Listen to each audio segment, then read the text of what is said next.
ஆசாரிய கூட்டம். அதுல என்னைக்கா நம்ம ஆப்ரேட் பண்றோமா பாருங்க.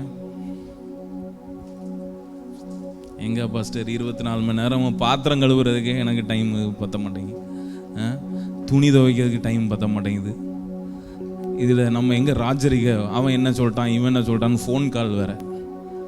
ஏக்கா ஏக்கா என்ன சொல்லிட்டான் தெரியுமா, அவன் என்ன சொல்லிட்டான் தெரியுமா, இதுலே இருக்கு உலகமே, இதுலே இருக்கு நம்ம உலகம், இதுலே சுத்திட்டு வரோம். பக்கத்தில் நல்ல ஒரு ஹைஃபை கொடுங்க பார்க்கலாம். நீங்கள் சொல்லுங்க, நீங்கள் தெரிந்து கொள்ளப்பட்ட சந்ததி. எல்லாரும் சொல்றீங்களா? நான் மட்டும் தான் சொல்லிட்டு இருக்க மாதிரி இருக்கேன். நீங்கள் தெரிந்து கொள்ளப்பட்ட சந்ததி, ராஜரீக ஆசாரிய கூட்டம் அப்படின்னு ஒரு ஆபீஸ் உங்களுக்கு இருக்கு. அந்த ஆபீஸ்ல இருந்து நீங்க என்ன பண்ணணும்? ஒர்க் பண்ணணும். ஃபர்ஸ்ட் எனக்கு இருக்கிற ஒரே ஆஃபீஸ் 24 மணி நேரம் அந்த ஆஃபீஸில் வேலையை கொடுத்துட்டு இருக்காங்க. ஃபர்ஸ்ட் பரலோகத்தில் ஒரு ஆஃபீஸ் உங்களுக்கு கொடுத்துருக்காங்க. அந்த ஆஃபீஸ்லேருந்து நீங்கள் ஒர்க் பண்ணணும். இந்த ஆஃபீஸ் எவ்வளோ பெரிய மேன்மைன்னா, ஆரோனுடைய ஆஃபீஸ் கிடையாதான், மெல்கிசதேக்கின் ஆஃபீஸ் தான். மெல்கிசதேக்கின் முறைமையின்படி வந்த ஆசாரியத்துவத்தில் நம்மளை எல்லாம் தேவர் ராஜரீக ஆசாரிய கூட்டம், சாதாரண கூட்டம் இல்லை, ராஜரீக ஆசாரிய கூட்டம். இந்த கூட்டம் நினைச்சா ஒருத்த பாவத்தை மன்னிக்க முடியுமா? எப்படி? பூமியில பாவத்தை மன்னிக்கிறதுக்கு யாருக்கு மாத்திரம் தான் அதிகாரம் இருக்கா? யாருக்கு மாத்திரம் தான் அதிகாரம் இருக்கு? வசனத்தை சொல்லுங்க, யாருக்கு மாத்திரம் அதிகாரம் இருக்கு? பூமியில மன்னிக்கிறத எவ்வளவு பெரிய இருக்கதே பெரிய பிரச்சனை என்னது? பூமியில மன்னிப்பு தான் இல்லையா? அந்த மன்னிக்கிற உணர்வையும் மன்னிக்கிற ஆபீஸையும் ஆண்டவர் நமக்கு கொடுத்துருக்காராம். பழைய ஏற்பாட்டில் சொன்ன எவர்களுடைய மீறுதல்களை மன்னிக்கிறீரோ அவன் பாக்கியவான். புதிய ஏற்பாட்டில், புதிய ஆசாரியத்துவத்தில் உலகத்தினுடைய பாவத்தை மன்னிக்கிறதற்கு ஆண்டவர் உங்களுக்கு என்ன கொடுத்துருக்காரு? அந்த ஆஃபீஸ் பேரராக உங்களை மாற்றிருக்காரு. உங்களை ராஜரீக ஆசாரிய கூட்டமாக மாற்றிருக்கிறார். எல்லாம் கையை வைத்து சொல்லுங்களேன் பார்க்கலாம். நான் ராஜரீக ஆசாரியன். நல்ல சவுண்டாக சொல்லுங்களேன், உற்சாகமாக சொல்லுங்க. நான் ராஜரீக ஆசாரியன். எவனுடைய பாவத்தையும் உலகத்தினுடைய பாவத்தையும் மன்னிக்கிறதற்கு எனக்கு அதிகாரம் உண்டு, எனக்கு அதிகாரம் உண்டு. அந்த ஆஃபீஸ்லேருந்து நம்ம இதுலேருந்து கிரியேட் பண்ணுறதுக்கு ஆண்டவர் அதிகாரம் கொடுத்துருக்காரு. இந்த ஆஃபீஸ்லேருந்து ஆப்ரேட் பண்ணுறதுக்கு அதிகாரம் கொடுத்துருக்காரு. ஸ்தேவான் அந்த ஆஃபீஸ்லேருந்து தான் ஆப்ரேட் பண்ணுறான். ஆரோனுடைய வழிபடி அவன் அந்த ஆஃபீஸில் ஆப்ரேட் பண்ணல. ஸ்தேவான் பார்த்து சொல்றான், இவர்களுடைய பாவம் மன்னிக்கப்படுவதாக அப்படிங்கிறான். குடும்பத்தில் ரொம்ப முக்கியம் நம்ம ஆசாரியனை இருந்து செயல்படுறது. இதை நம்ம செய்கிறதே இல்லை, நம்ம மறந்து போயிடுறோம். நம்ம அப்படியே நம்ம டைம் இதாக பிரச்சனை வருது, அது வருது, இது வருதுன்னு நம்ம இந்த ஆஃபீஸ்லேருந்து நம்ம ஒர்க் பண்ணவே மாட்டேங்க. நல்ல ஹைஃபை கொடுங்க பார்க்கலாம். பக்கத்தில் நல்ல உற்சாகம் ஒரு ஹைஃபை கொடுங்க.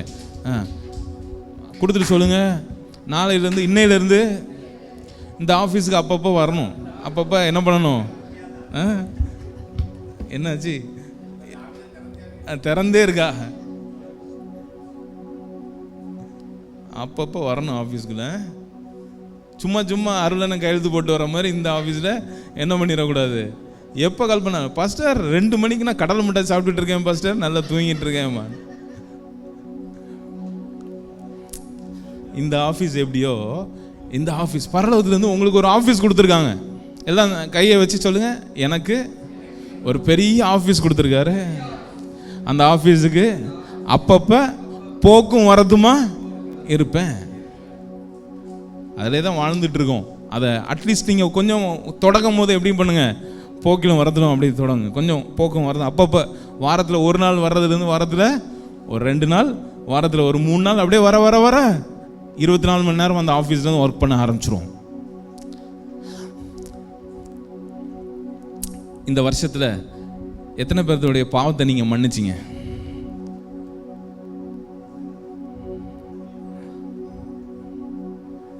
சரி, எத்தனை பாவம் மன்னிக்கலன்னா விட்டுருங்க. எத்தனை பேர் உங்களை நிந்திச்சு பேசுனதை நீங்கள் மன்னிச்சிங்கன்னா? இது பேர் தான் பாவம். மன்னிச்சவங்களாம் கை தூக்குங்களேன். உங்களுக்குள்ள மன்னிப்பு வந்ததுன்னா கைத்துங்க. Wonderful, super. நீங்கள் உண்மையிலே ஆஃபீஸில் ஒரு நாளாவது வந்துட்டு இருக்கீங்கன்னு அர்த்தம். At least one day you are working as priest. Stevan ஆண்டவரே மன்னிச்சிருங்க பான்னோடனே மிகப்பெரிய எதிரி சத்ரு சபைக்கு யார் உழுகொண்டா? உழுகொண்டான். நான் இதை வாசிட்டு இருக்கும்போது இப்போ நான் ஒரு கேள்வி கேட்குறேன். மிகப்பெரிய சத்ரு சபைக்கு சவுலா ஏரோதா? சபையை துன்புறுத்தினது யாரு? ஏரோது கிடையாது. அவன் த்ரெட்டு வந்தோடனே அவன் பிள்ளைய ராஜா, தனக்கு விரோதமாக ஒரு ராஜா எழும்புறாருன்னு தான் அவன் எழும்புறான். ஆனால் சபைக்கு விரோதமாக எழும்புனது சவுல் தான். ஸ்தேவான் ஜெபிக்கிறான், சவுல் எங்கே வந்துட்டான்? உள்ளுக்கு வந்துட்டான். மன்னிப்பினுடைய பவரை பாருங்க. இந்த ஆஃபீஸ்லேருந்து உங்களுக்கு மாத்திரம்தான், நமக்கு மாத்திரம்தான் இந்த அதிகாரம் உண்டு. தெரிந்து கொள்ளப்பட்ட சந்ததியும் ராஜரீக ஆசாரிய கூட்டமாக இருக்கிறாங்க. மன்னிக்க மன்னிக்க மன்னிக்க அவங்க உள்ளுக்கு வருவாங்க. பேதுரு இதே சூழலில் பேதுரு அடிக்கிறாங்க, அடித்து ஜெயிலில் போட்டானுங்க. சர்ச்சும் ஜெபிக்க ஆரம்பிக்குது. என்ன ஜெபிச்சிருக்கணும் அவங்க? ஆண்டவரே எவர்களுடைய பாவத்தை நாங்கள் மன்னிக்கிறோமோ அந்த பாவம் மன்னிக்கப்படுவதான்னு ஜெபிச்சிருக்கணும். ஜெபிச்சா யார் உள்ளுக்கு வந்திருப்பா தெரியுமா? யார் உள்ளுக்கு வந்திருப்பா? ஏரோது கண்டிப்பாக கண் திறக்கப்பட்டிருக்கும். ஏதாவது ஒன்று நடந்திருக்கும். நான் சொல்கிறேன், நிச்சயமாக நடந்திருக்கும். கிரேட்டஸ்ட் எனிமி ஏரோது கிடையாது, சவுலே உள்ளுக்கு வர கொண்டு வந்து பிளான் இருக்குன்னா ஏரோதையும் உள்ளுக்கு கொண்டு வந்திருக்கலாம். அந்த ஆஃபீஸ்லேருந்து அவங்க பேதுரு அந்த ஆஃபீஸ்லேருந்து வரவே இல்லை, அவன் திருந்தவே இல்லை.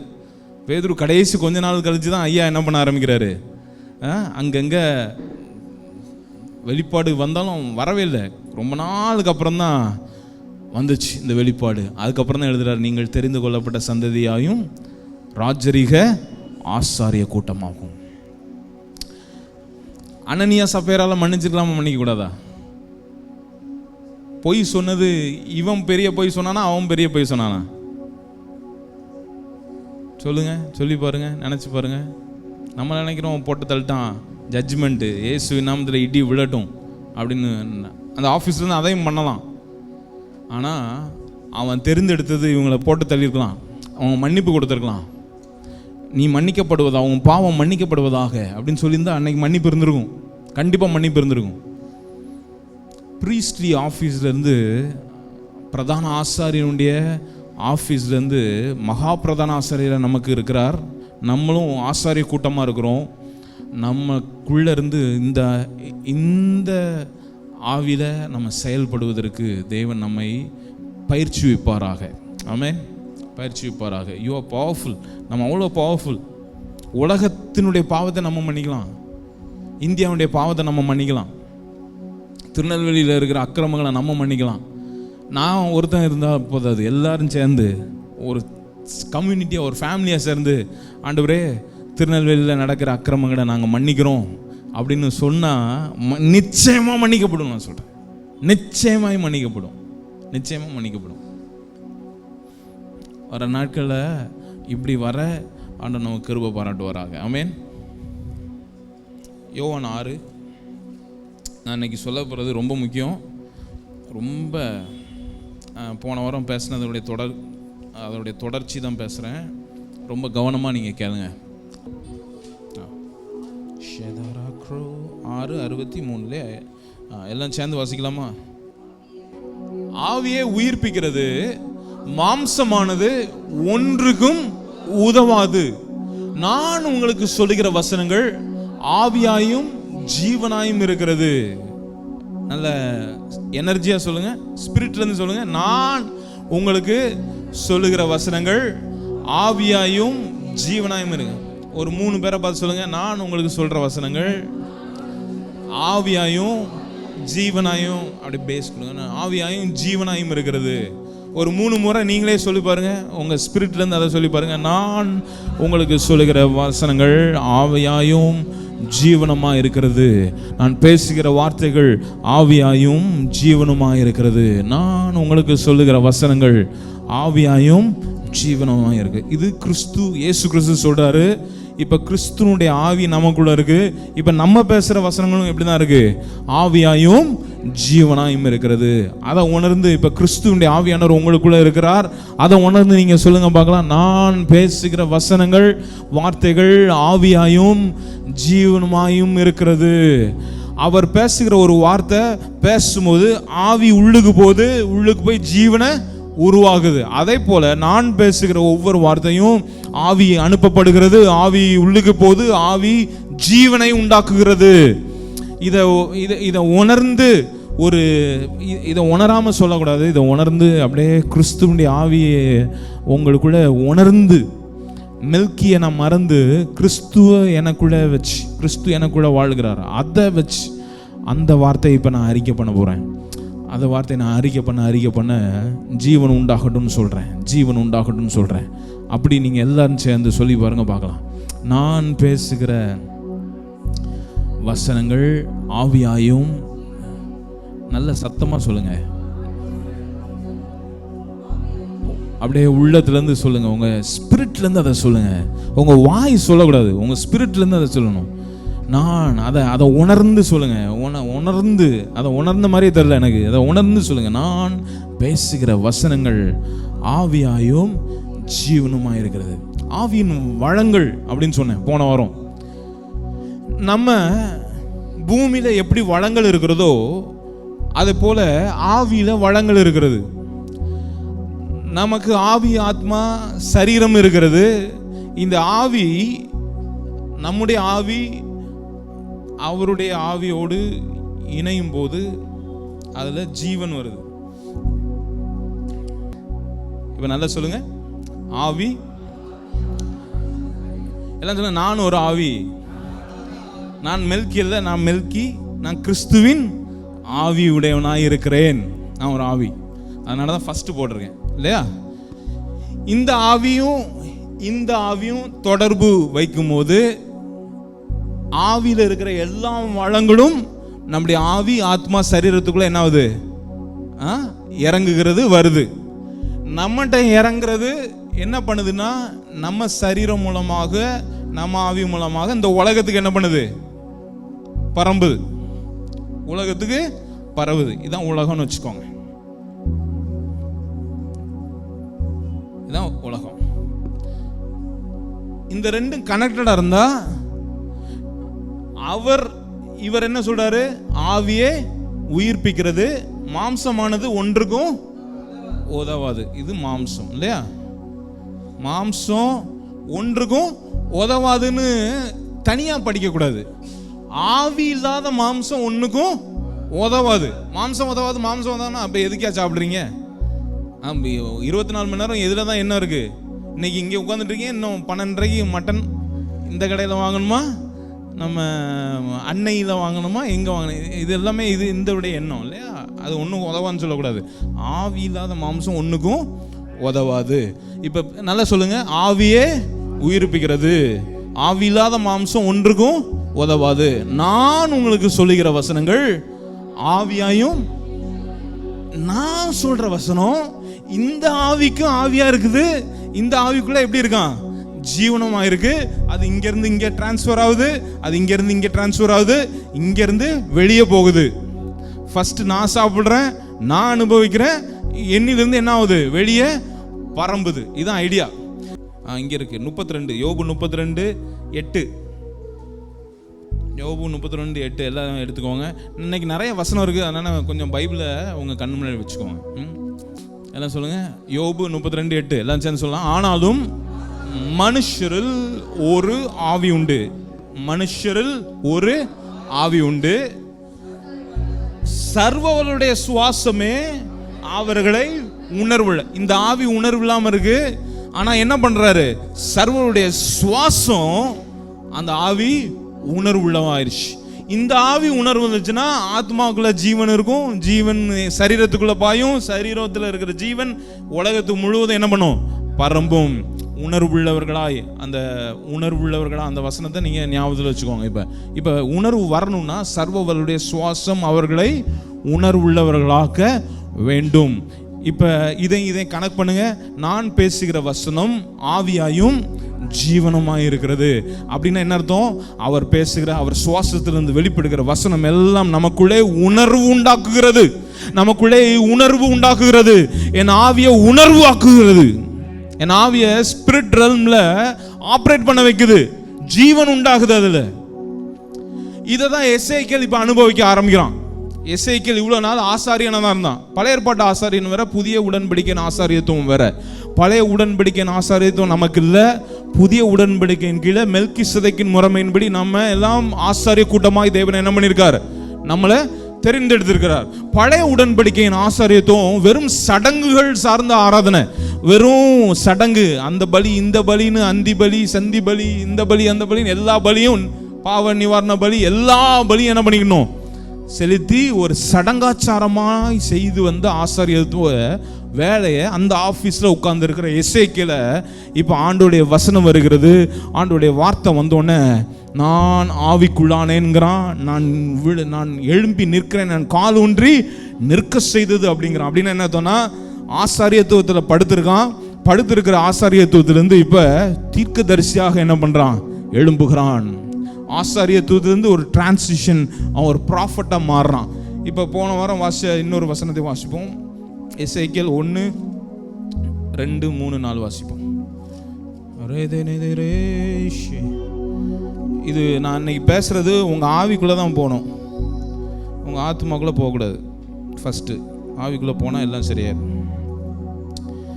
30ஆம் வருஷம் 4ஆம் மாதம் 5ஆம் தேதியிலே நான் கேபார் நதி அண்டையிலே சிறைப்பட்டவர்கள் நடுவில் இருக்கும்போது, அவன் இருக்கிற இடம் என்னதான்? சிறைப்பட்டவர்கள் நடுவில் இருக்கும்போது சம்பவிப்பது என்னவென்றால், வானங்கள் திறக்கப்பட நான் தேவ தரிசனங்களை கண்டேன். வானம் திறக்கப்படுது, நான் தேவ தரிசனங்களை என்ன பண்றேன்? பார்க்கிறேன். அடுத்து அது யோவாக்கின் ராஜாவுடைய சிறையிருப்பின் 5ஆம் வருஷமா இருந்தது. அந்த 5ஆம் தேதியிலே கல்தேயர் இங்க பாருங்க, எசேக்கியேல் எதுக்கு உங்களுக்கு எழுதி வச்சிருக்காருன்னு என்னை காமிக்க. எசேக்கியேல் யாராவது படிச்சிருக்கீங்களா? படித்தாலும் ஒன்றும் புரியாதுல்ல. இன்னைக்கு உங்களுக்கு புரிய வைக்கிறேன். எசேக்கியேல் எதுக்கு உங்கள் வேதத்தில் இருக்கணும்? சும்மா கட்டுக்கதை கிடையாது. இதெல்லாம் ரொம்ப முக்கியமாக ஆவி மண்டலத்தில் நடக்கிற மேட்டர். இதெல்லாம் புரியணும்.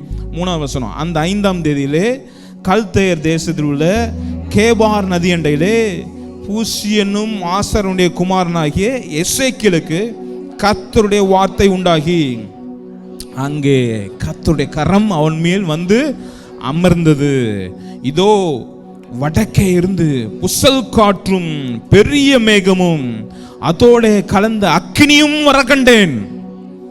அதை சுற்றிலும் பிரகாசமும் அதன் நடுவில் அக்கினிக்குள்ளிருந்து விளங்கிய சொகுசாவின் நிறமும் உண்டாயிருந்தது. அதன் நடுவிலிருந்து, எதிர் நடுவிலிருந்து, அக்கினியும் பிரகாசத்தின் நடுவிலிருந்து 4 ஜீவன்கள் தோன்றின. அவைகள் சாயல் மனுஷ சாயலா இருந்தது. ஆதியாமத்திலிருந்து எசேக்கியேல் வேற இந்த வெளிப்பாடு இல்லை. எசேக்கியேலுக்கு புது வெளிப்பாடு ஆண்டவர் கொடுக்கிறார். இந்த சிறை இருப்புல இருந்து நீ தப்பிக்கணும்னா, இந்த சிறை இருப்புல என்னுடைய திட்டத்தை நீ அறிஞ்சுக்கணும், இந்த சிறை இருப்புல தேவனுடைய ஜனத்தினுடைய திட்டத்தை அறிஞ்சுக்கணும். அது மாத்திரம் இல்ல, எப்படி ஆவி மண்டலங்கள்ல ஆவி செயல்படுகிறது, எப்படி மனுஷனுடைய ஆவி செயல்படுது, எப்படி தேவனுடைய ஆவி ஒருவனுடைய சரீரத்தில் உருவாக்கப்படுகிறது, ஆவியின் மண்டலத்தில் என்னென்னலாம் நடக்குங்கிற மேட்டர் அப்படியே எசேக்கியேலுக்கு கண்ணை திறக்கிறார். கண்ணை திறந்த உடனே அவன் பயங்கரமான ஒரு ஒரு ஒரு டிரான்ஸ்குள்ளே போகிறான். டிரான்ஸ்குள்ளே போனோன்னு அங்கே பார்க்குறான், ஒரு அக்கினி இருக்கிறது, மேகங்கள் இருக்கிறது. அது நடுவே ஜீவனுள்ள கிரியேச்சர், லிவிங் கிரியேச்சர் இருக்கு. இங்கிலீஷ்ல எப்படி இருக்குன்னா, ஜீவனுள்ள ஒரு கிரியேச்சர். அதுல இருந்து 4 முகம் கொண்ட மனுஷனுடைய சாயலா இருந்தது. அதுல இருந்து 4 ஜீவன்கள் தோன்றின. எல்லாம் சொல்லுங்க, 4 ஜீவன்கள் தோன்றின. ஆனா அது எப்படி இருந்ததா? அவைகளின் சாயல் மனுஷ சாயலா இருந்தது. அப்படின்னா என்னதான்? மனுஷன் தான். ஆனா மனுஷனுக்குள்ள 4 ஜீவ டைமென்ஷன்ஸ் ஆண்டவர் வச்சிருக்காரு ஆவியில. இந்த 4 டைமென்ஷன்ஸையும் எப்படி இருந்து பார்த்ததானா, உள்ள அக்கினிலிருந்து வெளியே வரான். அக்கினிலிருந்து வெளியே வர முடியுமா ஜீவன்? அக்கினிலிருந்து வெளியே வர முடியுமா?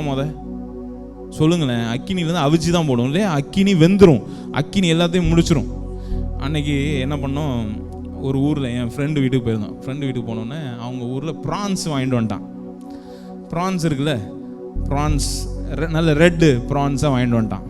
வாங்கிட்டு வந்து இறால் அதை வச்சு எப்பா கழுவுப்பா அப்படின்னா அவன் சொன்னேன், அதில் ஒரு வாடை போக மாட்டேங்குது, கொஞ்சம் மிதமான வெந்நீரில் என்ன பண்ணு, கொஞ்சம் அதை வந்து நீ கழுவு அப்படின்ட்டு சொல்லிட்டேன்.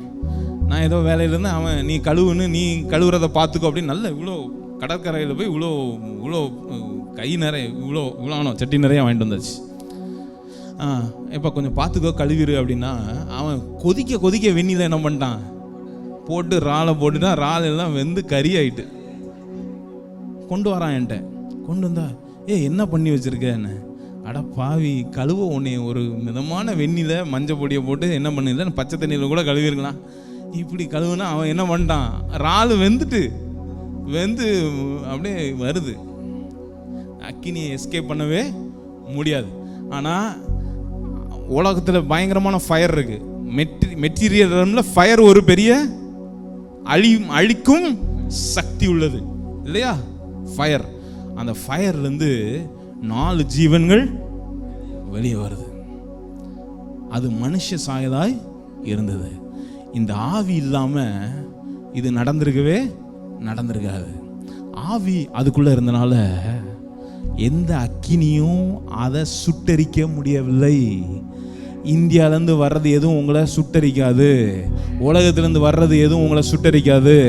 எந்த அக்கினியும் ஆவிக்குரிய மனிதனை என்ன பண்ண முடியாது, தொட முடியாது. நீங்கள் மாம்சத்துக்குரியவர்களாக இருந்தீர்கள், ஆனால் உலகத்தின் ஆவியில் நீங்கள் செயல்பட்டீங்கன்னா எல்லா அக்கினியும் உங்களை பார்பிக்யூ பண்ணிடும். ஆனால் உலகத்திலிருந்து வருகிற எதுவும் உங்களை சேதப்படுத்த முடியாத ஒரு ஆவியை தேவன் உங்களுக்கு கொடுத்திருக்கிறார். அந்த ஆவி, அந்த டைமென்ஷனை நீங்கள் புரிஞ்சுக்கணும். இந்த டைமென்ஷனை புரிஞ்சுக்கிட்டீங்கன்னா டிப்ரெஷன் கிடையாது. அவன் என்ன சொன்னான், இவன் என்ன செஞ்சான், வேலை என்ன நடந்தது, அது வந்ததா இது வந்தா, எந்த காரியத்தை கொடுத்தும் கவலை இல்லை.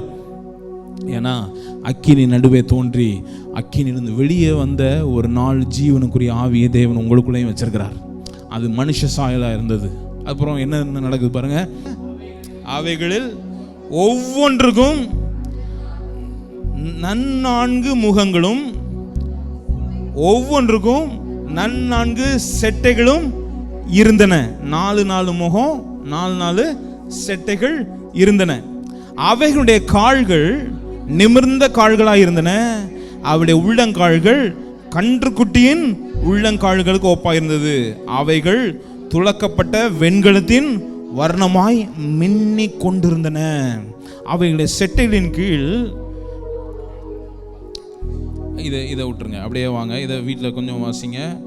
10வது வசனம் வாசிங்க, சூப்பர் எனர்ஜியில் வாசிங்க, எல்லாம் சேர்ந்து வாசிங்க. அவைகளுடைய முகங்களில் சாயலாவது வாசிக்கணும். அவைகளுடைய முகங்களில் சாயலாவது வலது பக்கத்திலும் 4 மனுஷ முகமும் சிங்கமும், இடது பக்கத்தில் 4 எருதின் முகமும் கழுகு முகமாயிருந்தது.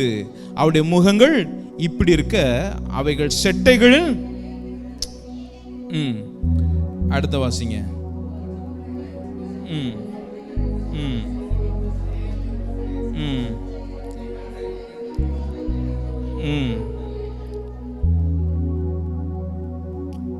நேர்முகமா போகும்போது அது என்ன பண்ணல, திரும்பி பார்க்கல. அடுத்த வசனம் வாசிங்க. இல்ல 12வது வசனம் எல்லாம் சேர்ந்து சொல்லுங்க. அவைகள் ஒவ்வொன்றும் தன் திசைக்கு நேர்முகமாய் சென்றது. ஆவி போக வேண்டும் என்றிருந்த எவ்விடத்திற்கும் அவைகள் போயின. ஆவி போக வேண்டும் மென்று இருந்த எவ்விடத்திற்கும் அவைகள் போயின. நல்ல இதை மனப்பாடம் பண்ணிக்கொள்ளுங்க. ஆவி போகணும்னு இருந்த எல்லா இடத்துக்கும் அவங்க போனாங்க. ஒரு 4 முறை இதை சொல்லுங்க வாயில இருந்து. ஆவி நல்ல அப்படியே எனர்ஜியா சொல்லுங்க. ஆவி போக வேண்டும் என்று இருந்த இடத்திற்கு அவைகள் போகின. ஆவி போக வேண்டும் என்று இருந்த இடத்திற்கு இந்த 4ம் எங்க தான் போச்சான்? நேரா போச்சு, திரும்பி பார்க்கல. நேரா ஆவி எங்க போகணும்னு இருந்ததோ அங்கதான் போச்சு. ஆவி எங்க போகணுமோ இருந்தா அங்கதான் போச்சு. அடுத்து சொல்லுங்க.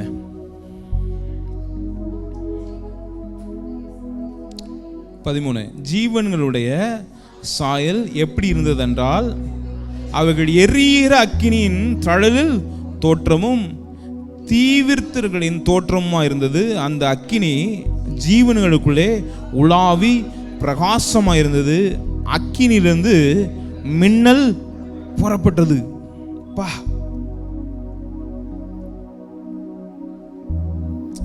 இதுக்கு அடுத்த 15ஆம் வசனம். நான் அந்த ஜீவன்களை பார்த்து கொண்டிருக்கையில் இதோ பூமியில் ஜீவன்கள் அண்டையில் 4 முகங்களை உடைய ஒரு சக்கரத்தை கண்டேன். சக்கரத்துக்கு சக்கரம் இருக்கு. இதெல்லாம் ஏன் சொல்றாங்க அப்படின்னா, இந்த ஆவி எங்கேயோ போகுது. இந்த ஆவி ஒரு இடத்துல என்ன பண்ணல, ஒரு இடத்துல உட்கார்ந்து இருக்கல. ஆவி மூவ் ஆயிட்டு இருக்கு. எல்லாம் சொல்லி பாருங்க, ஆவி எங்க போகணுமோ அங்க போயிட்டு இருக்கு. சக்கரம் எதுக்கு? சக்கரத்துக்கு சக்கரம் இருக்கு. எதுக்கு சக்கரம்?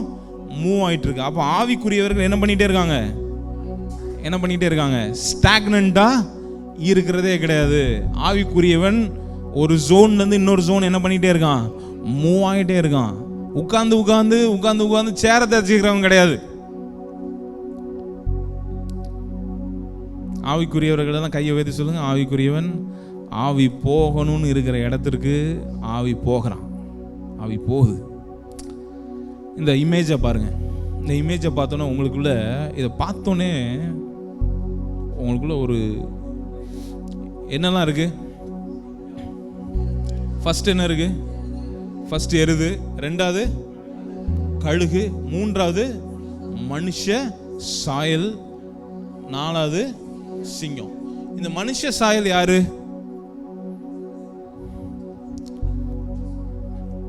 அது யாருன்னு தெரிஞ்சா நாங்க ஏன் ஃபர்ஸ்ட் இங்க வந்து உட்கார்ந்துருக்கோம்? இந்த சிங்கம் யாரு? இந்த எருது யாரு? இந்த 4 நம்ம தான்.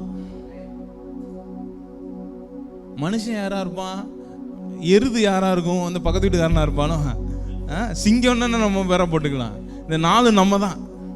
எல்லாம் சொல்லுங்க, 4 நான் தான். ஆவிக்குரிய டைமென்ஷன்ல ஒரு ஜீவன் மாத்திரம் கிடையாது, ஒரு ஸ்பேஸ்ல மாத்திரம் ஆண்டவர் கிரியேட் பண்ணல. நம்மள 4 டைமென்ஷன்லாம் என்ன பண்ணியிருக்காரு? அட்லீஸ்ட் அந்த எல்லை வேற 4 டைமென்ஷன்லாம் என்ன பண்ணியிருக்காரு? உருவாக்கி இருக்காரு.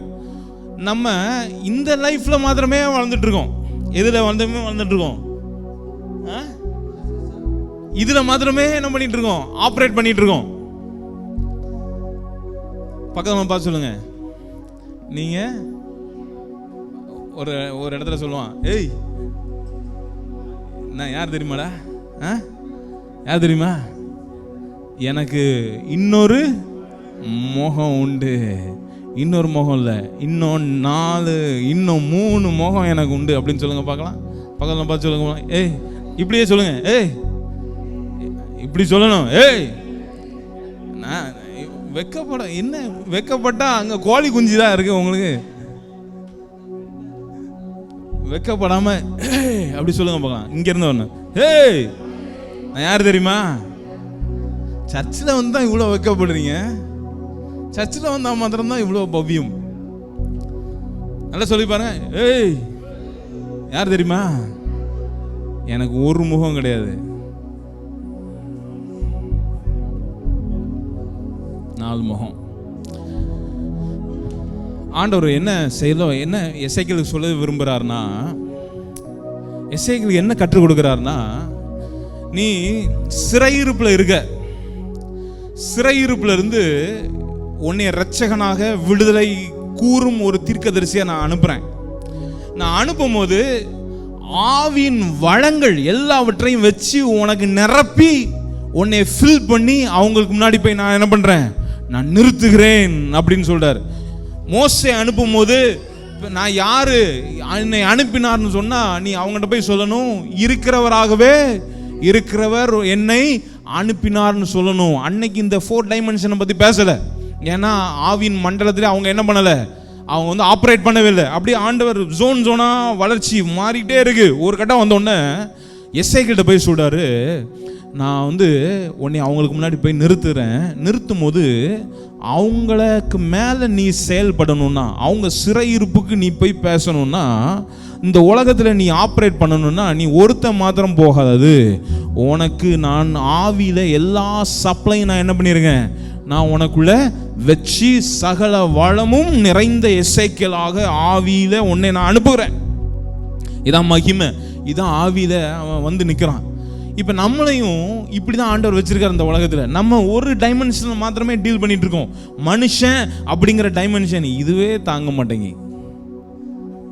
அங்கே டிங்கர், இந்த டிங்கருக்கு போய் நிற்கிற பக்கத்தில் கடையில் நிற்கிற கார் மாதிரி இருக்கு இந்த மாம்சத்தை உங்களை பார்த்தா, நம்மளை பார்த்தா.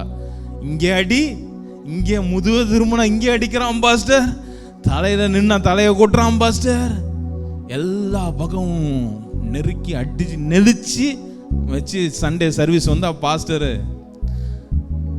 தாய் போல தேற்றி ஒரு தந்தை போல ஆற்றி தோள் மீது சுமந்திடும் என் அவ வெளியே போன. இன்னைக்கு ஆராதனை என்னமா இருந்ததுப்பா,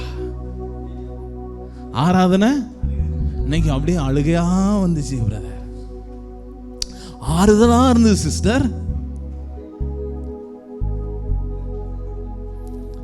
இந்த ஒரு முகம், ஒரு முகம், இன்னொரு முகம் உங்களுக்கு இருக்கு.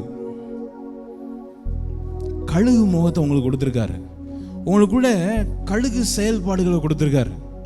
உங்களுக்குள்ள கழுகு எப்படி ஆப்ரேட் பண்ணுதோ அதற்குரிய ஆப்ரேஷனை உங்களுக்குள்ள வச்சிருக்காரு. அப்படின்னு என்னதான் தெரியுமா, என்னதான் தெரியுமா, மனுஷன் பார்க்குற தூரத்திற்கு மிஞ்சி பார்க்கறது. மனுஷனுடைய லிமிட்டுக்கு மேலே கழுகு தான் பார்க்க முடியும். மனுஷனுடைய எல்லைக்கு மிஞ்சி பார்க்குற அளவிற்கு கழுகு பார்வையை ஆண்டவர் உங்களுக்கு கொடுத்துருக்கிறார். உங்கள் ஸ்பிரிட்டில் நீங்கள் மனுஷன் பார்க்குற மாதிரி பார்க்குறதுக்கு அவங்கள அழைக்கல. ஒரு கழுகு வட்டமிட்டு தன்னுடைய இரையை நோக்குவது போல தூரத்திலிருந்து கண்மலையிலிருந்து அப்படியே நோக்கும். அப்படியே பெரிய பெரிய பெரிய பெரிய மீனெல்லாம் பிடிக்கிறது அங்கே இருந்து பார்க்குதான், தூரத்திலிருந்து பார்க்குது. தூர பார்வை வேணும் ஆவியில. இந்த மனுஷனா இருந்தா அவனுக்கு லிமிட்டேஷன் இருக்கு. அவனுக்கு தூர பார்வை கிடையவே கிடையாது. அவன் வந்து யார் சொல்றதையும் நம்பிடுவான். அதுக்கு பின்னாடி என்ன நடக்குங்கிறத பார்க்கவே மாட்டான். ஆனா கழுகு என்ன பண்ணுதான், தூரத்திலிருந்து கவனிக்குதான், தூரத்திலிருந்து பார்க்குது. பிஸ்னஸ் வச்சுருக்கிறவங்க நான் சொல்கிறேன், பிஸ்னஸை நீங்கள் மனுஷன் பார்க்குற விதமாக இதுவரை பார்த்துருக்கீங்க. ஒரு பிஸ்னஸை ஸ்டார்ட் பண்ணும்போது இது நடக்குமா நடக்காதா, வாய்க்குமா வாய்க்காதா, வருவாங்களா வரமாட்டாங்களா, இது சக்ஸஸ் ஆகுமா சக்ஸஸ் ஆகாதா, இதெல்லாம் எப்படி இதில் தான் நீங்கள் பார்க்குறீங்க. ஒன் சிங்கிள் டைமென்ஷனில் தான் பார்க்குறீங்க. இந்த வேலை இப்படி இருந்தால் அடுத்த ஸ்டெப் எங்கே போகுது, அடுத்த ப்ரமோஷன், இது எல்லாமே எதுலேருந்து தான் பார்க்குறீங்க, மனுஷ ஆவிலேருந்து தான் பார்க்குறீங்க. இன்னையிலேருந்து ஆண்டவர் அந்த மண்டலத்திலேருந்து மனுஷிலேருந்து கழுகு பார்க்கும் மண்டலங்களுக்கு உங்கள் ஆவியை டிரான்ஸ்ஃபர் பண்ணுவாராக, உங்கள் ஆவியை டிரான்ஸ்ஃபர் பண்ணுவாராக. பக்கத்தில் நம்ம பார்த்து சொல்லுங்கள், கழுகு பார்க்குற மாதிரி பார்க்க ஆரம்பிங்க. அப்படின்னு என்னத்தோன்னா, இது எவ்வளோ தூரம் போகும் அப்படிங்கிறத எது பார்க்குது, கழுகு பார்க்குது. கழுகு மிஸ்டேக்கே பண்ணலை, அவ்வளோ தூரத்துலேருந்து வந்து டக்குன்னு அப்படி இறைய தூக்குது.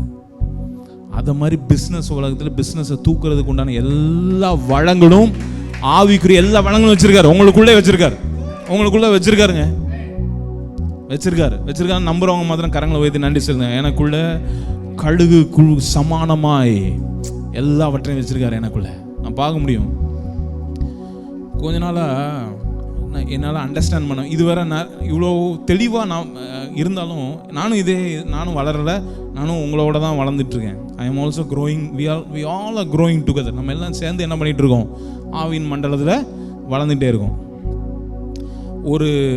ஒரு சபையை பராமரிக்கணும்னா, சபைக்கு போதகராக இருக்கணும்னா, அதற்குரிய ஆவிக்குரிய சகல வளங்களையும் என்ன பண்ணியிருக்காரு ஆண்டவர் உங்களுக்குள்ளே வச்சுருக்காரு. ஒரு ஊழியத்தை அவங்கள நடத்த சொன்னார்னா, ஊழியத்துக்கு தேவையான எல்லா வளங்களையும் என்ன பண்ணியிருக்காரு உங்களுக்கு கொடுத்துருக்காரு. இதில் விசேஷம் என்னென்னா, இதில் விசேஷம் நீங்கள் இவர்கிட்ட சப்போஸ் இவர்கிட்ட பேசுகிறேன்னு வச்சுக்கோங்க, இவர் பொய் பேசுனா கூட பொய்யை என்ன பண்ணலாம்,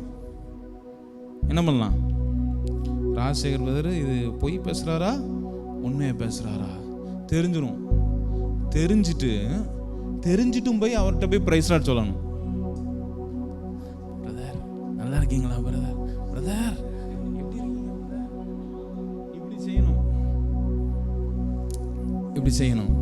நான் இவரை சொன்னோன்னே உடனே எல்லா கண்ணும் நம்ம இல்லைப்பா அப்படின்னு நினைக்கக்கூடாது.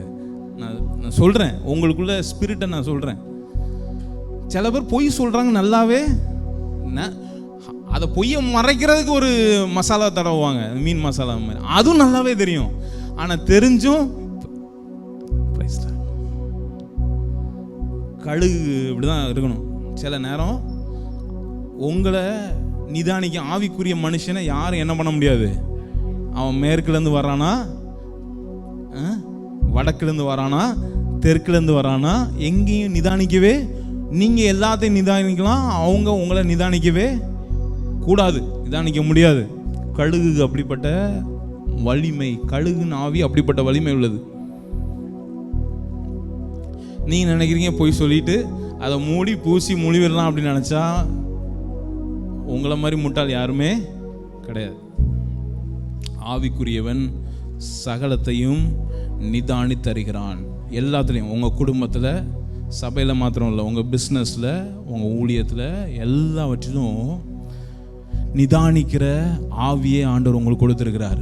இது வேற ஆப்ரேட் பண்ணலான்னு இனிமே இருந்து அதை ஆப்ரேட் பண்ண ஆரம்பிக்கணும்.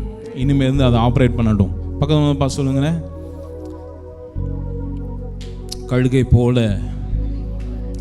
போல செட்டைகளை அடித்து தூரத்திலிருந்து வர்றதை பார்க்கறதுக்கு உண்டான கண்களை ஆண்டவர் உங்களுக்கு கொடுப்பாராக.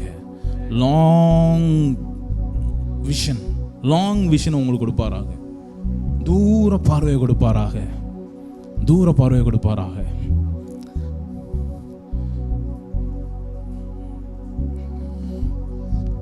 உங்கள்கிட்ட பொய் சொல்கிறத நீங்கள் கண்டுபிடிக்கணும்.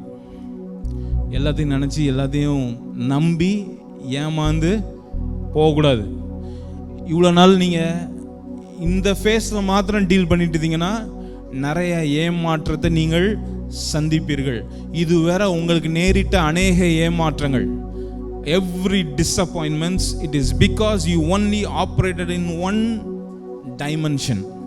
இந்த மனுஷ சாயல் அப்படிங்கிற டைமென்ஷனில் மாத்திரம்தான் நீங்கள் ஆப்ரேட் பண்ணனால ஏமாத்துறவன் என்ன பண்ணிகிட்டே இருந்தான், உங்களை ஏமாற்றுவான், பொய் சொல்லுவான், உங்களை திருக்கி பேசுவான், இப்படி சொன்னது அப்படி பேசுவான், அப்படி சொன்னது எல்லாம் இந்த டைமென்ஷனில் தான் நடக்கும்.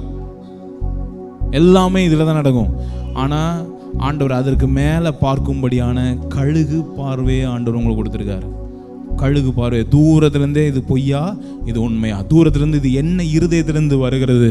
இந்த வார்த்தை சும்மா ஒருத்தவங்க சொல்லும் போது நீங்கள் சிரிச்சுக்கணும். சிரிச்சுட்டு தெரியும் இது எங்கேருந்து வருது. கண்டிப்பாக அவங்க அந்த பொய்யை ப்ரூவ் பண்ணுறதுக்கு மேலும் மேலே என்ன பண்ணுவாங்க, அது மேலே பில்டிங், அதுக்கு மேலே அப்படியே கட்டிக்கிட்டே இருப்பாங்க. ரொம்ப சிம்பிளாக ரிப்பிட்டேஷன் வந்துக்கிட்டே இருந்துன்னா ரொம்ப சிம்பிளாக அவங்க ஏதோ என்ன பண்ணுறாங்க, என்னத்தையோ ஒருத்தவங்க உங்கள்கிட்ட பேசும்போது திரும்ப திரும்ப திரும்ப ஒரு காரியத்தை அழுத்துறாங்கன்னு வைங்க, திரும்ப திரும்ப திரும்ப உங்களுக்குள்ளே ஒன்று விதைக்கிறாங்கன்னு அர்த்தம். திரும்ப திரும்ப திரும்ப நீங்கள் சென்சிட்டிவாக இல்லைன்னா உங்களுக்குள்ளே பொய்யை என்ன பண்ணிடுவாங்க, ஈஸியாக நம்ப வச்சு விதைச்சிட்டு போயிடுவாங்க. இதெல்லாம் ஆவிக்குரிய உலகத்தில் இருக்குது. சும்மா கைத்தட்டி பாட்டு பாடி போயிட்டு சாப்பிட்டு போகிறது இல்லை. ஆவின் மண்டலத்தில், இந்த உலகத்தில் உங்களை ஆண்டவர் வச்சிருக்காருன்னா இந்த சகல ஆசீர்வாதங்களாலும் சகல வளங்களினால் தேவன் உங்களை நிறைத்திருக்கிறார். ஹல்லேலூயா.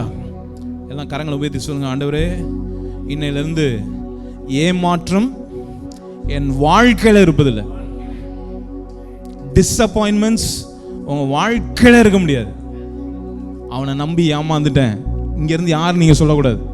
இவங்களை நம்பி ஏமாந்துட்டேன், யாரும் இல்லை, யாரும் நம்பி ஏமாற்றவே முடியாது உங்களை. அப்படிங்கிற ஜோனில் ஆண்டவர் உங்களை வச்சு கொடுப்பாராக. அப்படிங்கிற ஜோனில் உங்களை வச்சு வைப்பார். நெக்ஸ்ட்டு யார்? நெக்ஸ்ட்டு அந்த கொம்பு வச்சிருக்கிற என்னது? எல்லாம் சொல்லுங்கள், நல்ல சவுண்டாக சொல்லுங்கள் பார்க்கலாம். எருது. எருதுன்னு உங்களுக்கு என்ன ஞாபகம் வருது? எருதுன்னு என்ன ஞாபகம் வருது? எருது எங்கள் வீட்டு பக்கம் மாடாக வருது பாஸ்டர். எருதுன்னு வீரமா? வீரம் கிடையாது, எனர்ஜி. எல்லாம் சொல்லுங்க, எனர்ஜி. ஹை பவர் எனர்ஜியை ஆண்டவர் வளங்களால உங்களை என்ன பண்ணியிருக்காரு, நிறைச்சிருக்காரு. எல்லாரும் ஒரு மாதிரி எனர்ஜி இல்லாம இருக்கீங்களே, எல்லாம் சொல்லுங்க. ஆக்ஸ் இங்க பாருங்க, நான் டயர்ட் ஆயிட்டேன், இவன் மாத்திரம் தான் சொல்ல முடியும். இவன் மாத்திரம் ஆப்ரேட் பண்ணிட்டு இருந்தா, எலியா என்ன சொன்னான், போதும் கர்த்தாவே போதும்ப்பா, ரிட்டையர்மெண்ட் கொடுத்துருங்க அப்படிங்கிறாங்க. ஜப்பானில் ரிட்டையர்மெண்ட்டுங்கிற ஒரு டேர்மே கிடையாது, அது தெரியுமா உங்களுக்கு? ஜப்பானில் அவன் ஸ்பிரிட் டைமென்ஷன்லாம் ஒர்க் பண்ணிட்டு இருக்கான், அவன் சர்ச்சுக்கெலாம் வர்றதில்லை. ஆனால் என்ன பண்ணிட்டு இருக்கான், அவன் ஆப்ரேட் பண்ணிட்டு இருக்கான். நம்ம ஃப்ரெண்டு போயிருக்காரு ஜப்பானுக்கு, போயிட்டு கால் பண்ணியிருக்காரு நைட்டு 12:30 கால் பண்ணால், இன்னும் போகணும் 2.5 மணி நேரம் பயணம், காரில் போகணும். யார் வந்தா தெரியுமா, ஊபரில் 96 வயசு ஒரு தாத்தா ஓட்டிட்டு வர்றாரு காரை. நம்ம ஊரில் 55 வருஷம் கூடுதல் போனால் 60 இயர்ஸ் ரிட்டையர் ஆகிட்டோம், போதும் அவ்வளோதான் லைஃப் அப்படியே செட்டில் ஆயிரும். இந்த எனர்ஜியில் மனுஷன் போதும் தான் சொல்லுவான். மனுஷ சாயலில் நீங்கள் கிரியேட் பண்ணிங்கன்னா ரிட்டையர்மெண்ட்டு போதும், முடிச்சிடலாம், விட்டுக்கலாம் அப்படின்னு சொல்லுவான். ஆனால் ஆண்டவர் எருது உங்களுக்கு ஜீவன், உங்கள் ஆவிக்குள்ளே எருதுனுடைய டைமென்ஷன்ஸை உங்களுக்கு வச்சுருக்கார். அந்த மண்டலத்தில் ஒர்க் ஆகுனா உங்களுக்கு ரிட்டையர்மெண்ட்டே கிடையாது. எல்லாம் கையை வைத்து சொல்லுங்கள், இந்த பூமியில் நான் தேவனுடைய திட்டத்தை நிறைவேற்ற வந்திருக்கேன், எனக்கு ரிட்டையர்மெண்ட்டுக்கு என்ன சொல்லுவாங்க தமிழில், எனக்கு ஓய்வே கிடையாது. நல்லா அறிக்கை பண்ணுங்க, எனக்கு ஓய்வே கிடையாது, எனக்கு ரிட்டையர்மெண்ட்டே கிடையாது. ரிட்டையர்மெண்ட்டுன்னு நீங்கள் யோசிச்சிங்கன்னா நீங்கள் பரலோகத்தினுடைய பிரஜை கிடையாது. ரிட்டையர்மெண்ட்டே உங்களுக்கு கிடையாது, ரிட்டையர்மெண்ட்டே உங்களுக்கு ஆக முடியாது.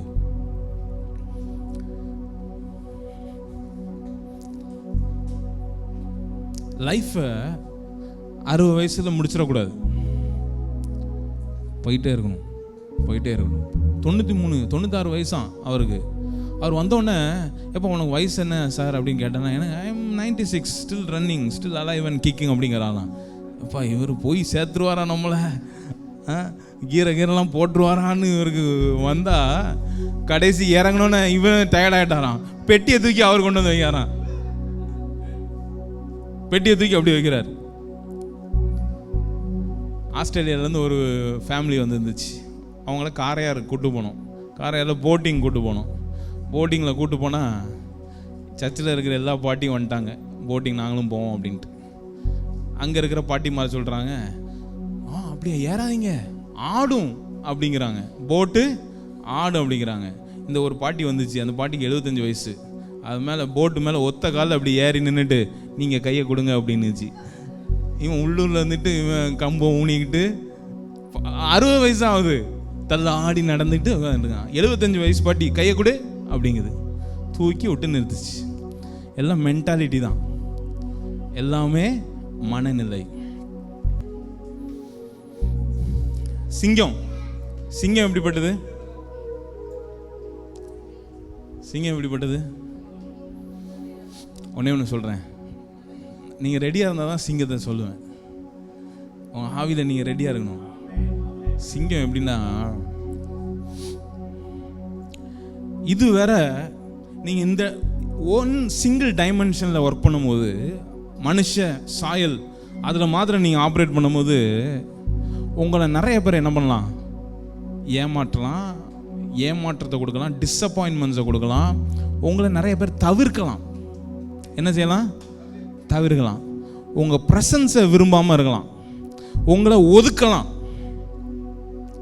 ஆனால் சிங்கத்தின் ஆவியில், அதாவது இது எல்லாமே கிறிஸ்துக்குள்ளே இருக்காது. நீங்கள் வெளிப்படுத்தின விசேஷம் பார்த்தீங்கன்னா அப்படியே கிறிஸ்துவுக்கு இருக்குது. இது எல்லாமே யூத கோத்திர ராஜ சிங்கம், வேற எந்த அனிமலையும் ஒப்பிடல. அவர் சொல்ற யூத ராஜ சிங்கம் அப்படின்னு என்னதுன்னா, உங்க பிரசன்ஸை அவங்க தவிர்க்கவே முடியாது. they cannot avoid your presence. உங்க பிரசன்னத்தை உங்க குடும்பம் தவிர்க்க முடியாது. உங்களை இல்லாம வேற திட்டமே அவங்களால போட முடியாது. உங்களை தவிர்த்து ஒன்றும் ஒன்றும் அவங்களால செய்ய முடியாது. நீங்கள் வெறும் மனுஷ சாயலை மாத்திரம் ஆப்ரேட் பண்ணிங்கன்னா தவிர்ப்பாங்க, வெறுப்பாங்க, தள்ளுவாங்க, ஒதுக்குவாங்க, கண்டுக்காமல் கொள்வாங்க. எத்தனை பேருக்கு கம்ப்ளைண்ட் பண்ணுறீங்க, என்னையெல்லாம் கண்டுக்க மாட்டேங்கிறாங்கன்னு? இந்த சிங்கத்தை கண்டுக்காமல் ஒன்று இருக்கு, அதனுடைய கர்ஜனை கிலோமீட்டர் தூரத்தில் அதனுடைய பிரசன்ஸ் இருக்குங்க. அங்கே இருக்கிற 10 கிலோமீட்டர் தள்ளி இருக்கிற மான் குட்டி தண்ணி குடிக்க போகாது. ஏன்னா 10 கிலோமீட்டர் ரேடியஸில் யார் இருக்கா? காட்டுக்கு ராஜா இருக்கிறான். இதான் யூத கோத்திர சிங்கம். பக்கம் கைப்பிடி சொல்லுங்க, உங்களை யாருமே தவிர்க்க முடியாது. உங்க பிரசன்ஸை, உங்களுடைய பிரசனத்தை எதாலும் தவிர்க்க முடியாது. Nobody can avoid you. உங்களை இல்லாம திட்டமே போட முடியாது. அப்படி ஆவி ஆண்டவர் வச்சிருக்காரு. இந்த மாதிரி இவன் இஸ்ரவேல் ஜனத்துக்கு போனாலும் அவங்க கேட்டாலும் சரி கேட்காட்டாலும் சரி அப்படிங்கிறாரு. நீ நான் சொல்ற வார்த்தையை நீ போய் என்ன பண்ணு, சொல்லு அப்படிங்கிற. ஒரு இஸ்ரவேல் வீட்டுக்கு இவர் அனுப்புறாரு, ஒரு கலக வீட்டுக்காரருக்கு அனுப்புறாங்க. ஆண்டவர் ஒரு கலகம் பண்ற ஒரு வீட்டாருக்கு எசேக்கியேல் அனுப்புறாரு. சும்மா ஒரு சப்பையான எசேக்கியேல் அனுப்ப முடியல. சொல்றாரு, you are powered with these living creature. அவங்க ஆவியில செயல்படுற எல்லா ஆவியும் உனக்குள்ள வச்சிருக்கு. உன்னை அவங்க தவிர்க்கவே முடியாது அப்படிங்கிறாரு. அத்தனை ராஜா உன்னை தவிர்க்க முடியாது, அத்தனை இஸ்ரவேல் வீட்டாரும் உன்னை தவிர்க்க முடியாது அப்படிங்கிற. உன் பிரசனத்தை ஒருவராலும் தவிர்க்க முடியாதுன்னு இந்த காலை வேளையில சொல்றேன். உங்க குடும்பத்தில் ஒருவராலும் உங்க பிரசனத்தை தவிர்க்கவே முடியாது. நீங்க நின்னாலே இந்த இடத்துல நீங்க இருக்கீங்கிற பிரசனத்தை ஆண்டவர் அதில் ஆப்ரேட் பண்ணதுக்கு உணர வைப்பார். இருக்கிற இடம் தெரியாம வந்துட்டு அப்படின்னு நீங்க நினைக்கவே முடியாது. அது மிஸ்டேக் பண்றீங்கன்னு அர்த்தம். இருக்க உங்க ஆசை என்ன பிரதர்? என் ஆசை ஒண்ணுமே இல்லை. அப்படி இருக்க இடம் தெரியாம அப்படி சிங்கம் நினைக்காது. சிங்கம் ஒண்ணுமே செய்யலைனாலும் அது இருக்கிற இடம் எல்லாத்துக்கும் தெரியும். அது இருக்கிற இடம் எல்லாம் தெரியும். இந்த இடத்துல சிங்கம் இருக்குன்னு தெரியும். ஆவின் மண்டலத்தில் தேவன் உங்களை சிங்கமாக அறிவிச்சிருக்காரு. He seeing you as lion. அவர் எப்படியோ அப்படியே இருக்கிறோம். இப்படி இருந்தனால தான் இயேசு கிறிஸ்துவை ஒருத்தனாலும் பொய் சொல்ல முடியல. இது எல்லாமே, இந்த எல்லா வளங்களும் கிறிஸ்துவோடைய ஆவியில இருக்கு. அந்த பேக்கேஜ், ஃபுல் பேக்கேஜ் கிறிஸ்துவோடைய ஆவி எனக்குள்ள இருக்காருன்னா ஹோல் கம்ப்ளீட் பேக்கேஜ் எனக்குள்ள இருக்கு. தூரத்துலேருந்து ஒருத்தனை அறிஞ்சிறார். தூரத்துல இவன் சொல்றதுக்கு முன்னாடி இவன் என்ன நினைச்சிருக்கிறாங்கிறத அறிஞ்சிருக்கிறார். அப்படி இருந்து போய் கட்டி பிடிக்கிறாரு, முத்தம் கொடுக்க விடுறாரு. நானா இருந்தா என்ன பண்ணிருப்பேன்? இந்த காது திருவிரும். ஆனா அவரு கம் முத்தம் கொடு அப்படி தெரியுது. உள்ளுக்கு தெரியணும், கண்டிப்பா உங்களுக்கும் தெரியணும். நீங்க ஏமாளிகள் கிடையாது. தேவனுடைய ஆவியின் மண்டலத்தில் நீங்க செயல்படுறீங்க. எல்லாம் சேர்ந்து வாசிக்கலாம். எசேக்கியேல் 1:28 எல்லாம் சூப்பர் எனர்ஜியா வாசிங்க பார்க்கலாம். நல்ல சவுண்டா வாசிங்கண்ணே. மழை பெய்யும் நாளில் மேகத்தில் வானவில் எப்படி காணப்படுகிறதோ அப்படியே சுற்றிலும் உள்ள அந்த பிரகாசம் காணப்பட்டது. எல்லா தீர்க்கதரிசியும் அதை பார்க்குறாங்க. எப்படி பார்க்குறேன் அப்படின்னு மகிமையை பார்க்குறான்னு பிரகாசம் காணப்பட்டது. இதுவே கர்த்தருடைய மகிமையின் சாயலுக்கு உரிய தரிசனமாக இருந்தது. இந்த மகிமையை பார்க்குறான். மகிமையை பார்த்தோன்னு என்ன பண்ணிட்டானா? சரண்டர் ஆயிட்டான். அதை நான் கண்டபோது முகங்குப்புற விழுந்தேன். அப்பொழுது பேசுகிறவர் ஒருவருடைய சத்தம் கேட்டேன். கேட்ட உடனே என்ன நடக்கு பாருங்க. இதுக்கப்புறம் தான் அவர் என்னை நோக்கி, மனுபுத்திரனே உன் கால் ஊன்றி நெல், உன்னுடனே பேசுவேன் என்றார். அப்படின்னு என்ன அர்த்தம்? மனுபுத்திரனே நீ ஒருத்தன் கிடையாதுப்பா, உனக்குள்ள 4 ஜீவன்கள் மாதிரி என்ன ஆவி என்ன பண்ணியிருக்கேன், நீ ஊற்றிருக்கேன். அந்த மகிமையில நீ என்ன பண்ணுவ? நீ செயல்படுவ. இப்படி அவர் என்னோட பேசும்போது ஆவி எனக்குள் வந்து என்னை காலூன்றி நிற்கும்படி செய்தது. அப்பொழுது அவர் என்னுடனே பேசுகிறத கேட்டேன். ஒன்று இருக்கா இங்க பாருங்க, இன்னொரு இடத்துல பாருங்க. ஒரே ஒரு இதை மட்டும் வச்சிருக்கேன், வாசிக்கலாமா? எல்லாம் சேர்ந்து வாசிக்கலாமா? இஸ்ரவேல் வீட்டாரோனில் உனக்கு செவி கொடுக்க மாட்டாங்க. இவ்வளவும் சொல்லிச்சு சொல்றாரு, இவ்வளவும் வச்சாலும் உனக்கு என்ன பண்ண மாட்டாங்க, செவி கொடுக்க மாட்டாங்க என்கிறார்கள். இஸ்ரவேல் எனக்கே பிள்ளையப்பா என்றார். இஸ்ரவேல் வம்சத்தார் அனைவரும் கடினமான நெற்றியும் முரட்டாட்டம் உள்ள இருதயம் உள்ள. இந்த உலகத்துல நிறைய கவர்மெண்ட் அப்படிதான் இருக்கு, பாலிடிக்ஸ், அரசியல் எல்லாம் இப்படிதான் இருக்காங்க. அவங்க எப்படியா கடினமான இருதயம் உள்ளவர்கள் எல்லாம் சொல்லுங்க. இஸ்ரவேல் வம்சத்தார் அனைவரும் கடினமான நெற்றியும் முரட்டாட்டம் உள்ள இருதயம். மனப்பாடமா சொல்லுங்க. கடினமான நெற்றியும், நெற்றினா மண்டை, மண்டை ரொம்ப கடினம், மண்டை கல் மாதிரி இருக்கு அப்படின்னு சொல்றோம்ல, மண்டை ரொம்ப கடினம், செவி கொடுக்க மாட்டாங்க. அவங்க நெற்றியும் முரட்டாட்டம் உள்ள இருதயம் உள்ளவர்கள். ஆண்டவர் என்ன உற்றாரா? அப்படி என்ன செய்யறாரு தெரியுமா? என்ன செய்யறாரு? ரொம்ப கஷ்டமான ஆளுயா அவன், ரொம்ப நான் ஒரு டஃப்பான ஆளு அப்படிங்கிறான் ஒருத்தன். அவனுக்கு ஆண்டவர் என்ன சொல்றாரு, என்ன பதில் கொடுக்குறான் பாருங்க. என்ன பதில் கொடுக்குற பாருங்க. அடுத்த வசனம் வாசி பாருங்க. இதோ 8வது வசனம் பாருங்க. எல்லாம் சேர்ந்து எழும்பி இருந்து வாசிங்க. இதோ உன் முகத்தை அவர்கள் முகத்துக்கு எதிராகவும் உன் நெற்றியை அவர்கள் நெற்றிக்கு எதிராகவும் கெட்டியாக்கினேன் அப்படிங்கிறார். அவன் டஃப்னா நான் உன்னை டஃபஸ்டா நான் மாத்திரண்டா அப்படிங்கிறார். கவர்மெண்ட் அப்படி இருக்கு, கவர்மெண்ட்ல ஊழலை மாற்ற முடியாது, அப்படி இருக்கு இப்படி இருக்குன்னு நிறைய நமக்கு நியூஸ் வந்துகிட்டே இருக்கு. ரொம்ப டஃப்பான ஆள் அப்படின்னு நமக்கு என்ன பண்ணிக்கிட்டே இருக்காங்க, காமிச்சிக்கிட்டே இருக்காங்க. ஆண்டவர் சொல்றாரு, என் ஆவின் ரிசோர்சஸ் உனக்கு இருந்துச்சுன்னா நீ இந்த உலகம் உன்னை என்ன பண்ணாது, பாதிக்காது. உலகத்தின் அரசியல் எதுவும் உன்னை பாதிக்காது. அவங்கள விட நீ டஃப்பாக உன்னை நான் என்ன பண்ணி பண்ணுறேன், நான் மாற்றி அனுப்புகிறேன் அப்படிங்கிறார். அவங்கள விட நீ டஃப். எல்லாம் சொல்லுங்க. 8வது வசனம் எல்லாம் சேர்ந்து வாசிக்கிங்க. இதோ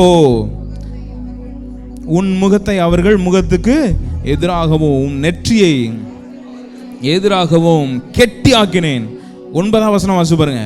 உன் நெற்றிய வச்சிரக்கல்லை போல ஆக்கினேன், கண்மலையை பார்க்கலும் கெட்டியாக்கினேன். அவர்கள் கழகமுள்ள வீட்டார் என்று நீ அவர்களுக்கு பயப்படாமலும் அவர்கள் முகங்களுக்கு கலங்காமலும் இரு என்றார். பகலும் பார்த்து சொல்லுங்க. நீங்க டஃப்னு நினைச்சீங்கன்னா நான் ரொம்ப டஃப்புங்க பாஸ்டர், என்னை கஷ்டப்படுத்துறாங்க பாஸ்டர். அவங்க டஃப்னா அவங்களோட டஃபஸ்டா ஆண்டவர் உங்க நெற்றியை என்ன பண்ணியிருக்காரு, மாற்றி வச்சிருக்காரு. உங்களுக்கு நீங்க இதில் மாத்திரம் தான் பண்ணிட்டு இருந்தா, அந்த மனுஷ சாயல் மாத்திரமே பண்ணிட்டு இருந்தா என்ன பண்ணவே முடியாது. இன்னையிலிருந்து மண்டலங்களுக்கு மேலே மண்டலங்கள், இன்னொரு மண்டலத்திலேருந்து நெக்ஸ்ட் மண்டலம். இங்கே பாருங்க, இந்த இடத்துல ஃபுல்லாக பாருங்க, ஆவியின் மண்டலங்களுக்குன்னு நிறைய இடத்துல வரும். ஆவியின் மண்டலங்கள், ஆவியின் மண்டலம் எசேக்கியேல்ல தான் அதிகமாக வரும். ஆவியின் மண்டலங்கள், டைமென்ஷன்ஸ், ஸ்பிரிச்சுவல் டைமென்ஷன்ஸ் கூடிக்கிட்டே இருக்கு. இதெல்லாம் உங்களை ப்ரிப்பேர் பண்ணுறேன். வர்ற நாட்களில் என்னெல்லாம் சம்பவிக்க போதோ அதுக்கு ஃபுல் ரெடியாக ஆண்டவர் உங்களை என்ன பண்ணி வச்சுருக்காரு, மாற்றி வச்சுருக்காரு. எல்லாம் சொல்லுங்கள், I am full ready, I am ever ready. வாங்கடா பார்க்கலாம் அப்படி சொல்லணும். நீங்கள் வாங்கடா பார்க்கலாம், எதுவாகும் வந்து பாரு, வாங்க பார்க்கலாம். நான் வெல் ப்ரிப்பேர்டாக ஆண்டவர் உங்களை நிறுத்தியிருக்காரு. நான் சொல்கிறேன், உங்களை சைட் லைன் பண்ணவே முடியாது. உங்களை அப்படியே ஒதுக்கி விட முடியாது. குடும்பத்தாரிலையும் சரி, உலகத்துலையும் சரி, உங்களை ஒதுக்கவே முடியாது. நீங்கள் ஒதுங்கிடக்கூடாது, நீங்கள் அப்படியே ஒதுங்கிடக்கூடாது. நீங்கள் ஆவியின் பலத்தில் காலூன்றி நிற்கும்படிக்கு தேவன் உங்களை அழைச்சிருக்கிறார். எல்லாம் கரங்களை உயர்த்தி சொல்லுங்க, நான் காலூன்றி ஆவியிலே நிற்கிறேன், ஆவியிலே நிற்கிறேன். எசேக்கியேலை அனுப்பின மாதிரி தான் உங்கள் குடும்பத்திற்கு உங்களை அனுப்பி வச்சிருக்காரு. எசேக்கியேலை அனுப்பின மாதிரி, தேசத்துக்கு அனுப்பின மாதிரி இந்த தேசத்துக்கு உங்களை அனுப்பி வச்சிருக்காரு. அதே ஆவியை உங்களுக்குள்ளே ஊற்றி இருக்கிறார். இங்கேயாவது கொஞ்சம் அளவு இருக்கு. கிறிஸ்துவனுடைய ஆவியை பற்றி சொல்லுது, அளவில்லாமல் தம்முடைய ஆவியை கொடுத்திருக்கிறார். என்ன லெவலில் அவர் ஆப்ரேட் பண்ணுறாரு பாருங்களேன். அது பிகினிங்கில் தான் நம்ம இருக்கோம். நம்ம தேறினவர்கள் இல்லை, பிகினிங்லே கரெக்டான ஆவி எங்கே போக இருக்கிறதோ அங்கே நானும் போக இருக்கிறேன். ஆமென். வீல்ஸை கொடுத்துருக்காரு. சோர்ந்து போகிறது கிடையாது வீல்ஸு. மனுஷனா இருந்தா சோர்ந்து போவோம். வீல்ஸை கொடுத்துட்டு நீ பற, அப்படி செம ஸ்பீட்ல போ, நீ பறந்து பாரு, கழுகு மாதிரி போய் பாரு, சிங்கம் மாதிரி போய் நின்று பாரு, நீ எருது மாதிரி நின்று, ஹை எனர்ஜி உனக்கு இருக்கு. ஒரு டைமென்ஷனில் உங்களை பார்த்தவங்க இனிமேல் 4 டைமென்ஷனில் உங்களை பார்க்க ஆரம்பிப்பாங்க. ஒரு டைமென்ஷனில் உங்களை பார்த்த எல்லா வியாதி இனிமேல் 4 டைமென்ஷனில் உங்களை பார்க்கும். உங்கள் குடும்பத்தை துன்புறுத்துக்கிற எல்லா ஆவிகளும் இனிமேல் எதில் பார்க்க ஆரம்பிக்கணும், இதுவரை பார்க்க முடியாத திணறடிக்கப்படுவார்களா, ஆவியில் திணறடிக்கப்படட்டும். வியாதி சொல்கிறேன், வியாதி மனுஷ சாயலுக்கு மாத்திரம் தான் வியாதி ஒர்க் அவுட் ஆகும், மனுஷ சாயலுக்கு மாத்திரம் தான். ஆனால் ஏன் அங்கங்க அப்பப்போ சொல்ல மான் கால்கள் போல எனக்கு இருக்கு, கழுகுக்கு சமானமா எனக்கு பலன் இருக்கு. நினைச்சு பாருங்க, காண்டாமிருகத்திற்கு ஒத்த பலன் எனக்கு உண்டு. இது எல்லாம் அனிமல் கிங்டத்தை கம்பேர் பண்றாரு. நம்ம நினைக்கிறோம் ரொம்ப சீப்பான கம்பேரிசன் அப்படின்னு. இல்லை, சீப்பான கம்பேரிசன் இல்லை. மனுஷன் யோசிக்கிற மாதிரி அனிமல் யோசிக்காது. மனுஷன் யோசிக்கிற மாதிரி அனிமல் யோசிக்காது. ஒரு நோய் வந்தோன்னா உடனே ரிட்டையர்மெண்ட் பிளானுக்கு போயிடுறான் மனுஷன். ஒரு வியாதி வந்தோன்னா உடனே ரிட்டையர்மெண்ட் பிளானுக்கு போறான். இல்லை, அப்படி யோசிக்காது மனு. ஆவியின் உலகத்தில் சிங்கத்துக்கு ரிட்டையர்மெண்ட்டே கிடையாது, கழுகுக்கு ரிட்டையர்மெண்ட்டே கிடையாது. கழுகு ரிட்டையர் ஆச்சுன்னா திரும்ப போய் புதுப்பிச்சுட்டு வருது, பலனை புதுப்பிச்சுட்டு. அதை பாருங்க அப்படிங்கிற. கைவிடாதீங்க. ஆண்டவர் உங்களுக்கு வச்சிருக்கிற திட்டத்தை எல்லாம் குளோரியஸா மகிமையாய் நிறைவேற்றுவார். அந்த நாட்களை ஆண்டவர் கொண்டு வருவாராக. எல்லாம் கரங்களை உயர்த்தி நன்றி செலுத்தி, ஆண்டவரே நம்ம மனுஷ சாயல்ல மாத்திரம் நாங்கள் எங்களை பார்க்காதபடிக்கு ஆவியில நாங்கள் நின்று நாங்கள் பார்க்க எங்களுக்கு உதவி செய்யுங்க. ஆவிக்குரிய சகல ஆசீர்வாதங்களாலும் என்னை ஆசீர்வதித்திருக்கிறீர். எல்லாத்தையும் ஆசீர்வச்சிருக்கீங்க ஆண்டவரே. அதில் நிற்க எங்களுக்கு உதவி செய்யுங்க. இயேசுவின் நாமத்தில் எடுக்கிறோம் நல்ல பிதாவே. ஆமென், ஆமென். Please be seated.